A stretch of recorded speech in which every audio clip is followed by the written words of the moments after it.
Hi everyone, this is our channel, Meet the Real Story. Please like, share and subscribe. Every little girl is supposed to want to grow up to be a beautiful princess.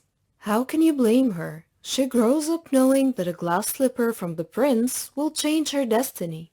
She also knows that she may fall into a deep slumber only to be rescued by a princess kiss.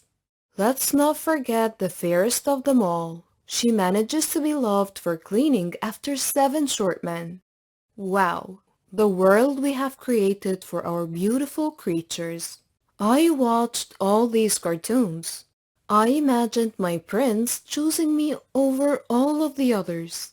I imagined dancing across the ballroom while everyone's eyes followed my graceful steps. I was the envy of every ball in every childhood fantasy. These fantasies were quite a contrast to my reality at home. Now, allow me to elaborate before you jump to conclusions. I had a fantastic childhood. From as young as I can remember, my mother kept my hair short. As a toddler, this meant wild red curls. The majority of my pictures were of me in funny poses. One with my father's big glasses, another with ketchup all over my face, and another swinging off a gate at our home. There are very few pictures where I'm sitting like a pretty proper girl with perfect clips in my hair. In fact, I remember always getting scraped and having yet another bruise on my knee. As I got a little older, my classmates had perfect pigtails and long ponytails or fancy clips.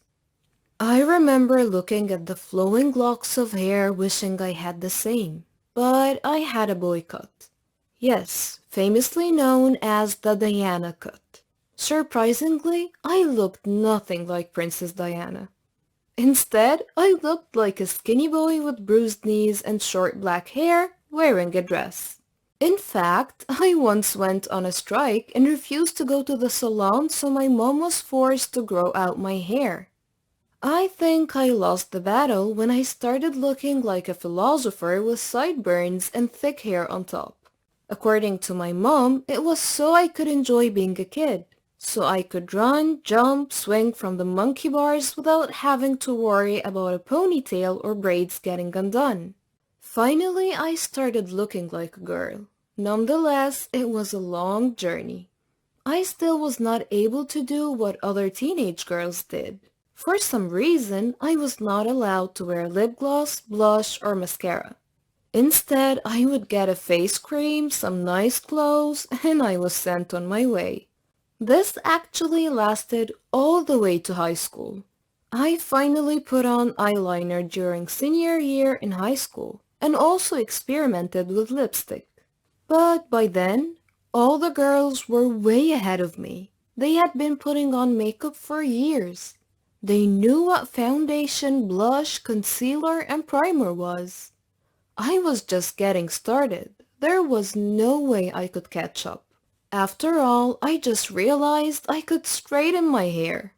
So, I am assuming when you hear the scenario I describe, you feel very sorry for me. I sound like a plain Jane feeling like an ugly duckling when all she needed was a pretty set of pigtails and lip gloss. Well, here is the catch. I never felt ugly, and never even knew I was a plain Jane. I never felt like I needed lip gloss, and I certainly never felt like I needed any concealer to conceal anything, ever. Other than wanting long locks of hair, I was simply perfect in my mind. In fact, now that I look at pictures of the plain Jane, I'm so surprised about how pretty I felt inside. I only know that because I was able to try so many new things, take risks, and excel in so many different things in school that I must have honestly thought I was pretty amazing all the way around. I'm not saying this to brag. I'm simply analyzing how a plain Jane surrounded by beauty queens managed to be well-rounded, extremely confident young girl. I did see not myself the way I see myself in those photos now. Now that I know the power of concealer, blush, and eyeliner, I also did not see myself perhaps how others saw me. I saw me how my mother saw me. My mother never called me beautiful. In fact, she never called anyone beautiful. My mother only talked about other girls as smart, funny, classy, or confident. Thus, naturally, I started to appreciate those qualities in other girls and wanted to develop myself to be a girl with such attributes. Thus, in turn, others responded to me in kind. I thought I had it all, and knowing that I knew that, they believed it too. What a lesson for life. Beautiful was powerless to me. It was a word that had no value in my mother's eyes. It was a happy accident and perhaps it was never impressed upon in my home. When I look at pictures as a teenager, I see the brilliance of it all. The calculated strategy of my mother imposed on me to help me gain inner confidence without relying on my exterior. In fact, it was not until I reached adulthood, mid-20s, did I realize how others viewed me physically.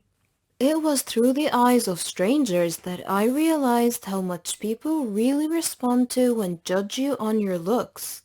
Luckily, I had blossomed from a plain Jane to someone who understood the power of makeup by then. It was actually a disheartening reality, especially when I realized that older women analyze the beauty of younger girls. Women are unnecessarily tough on other women. Perhaps it is because a lot of women have been victims of the cycle themselves, always feeling that they were not pretty enough. Just last week, my mother was casually telling me why I had a boycott when I was 4.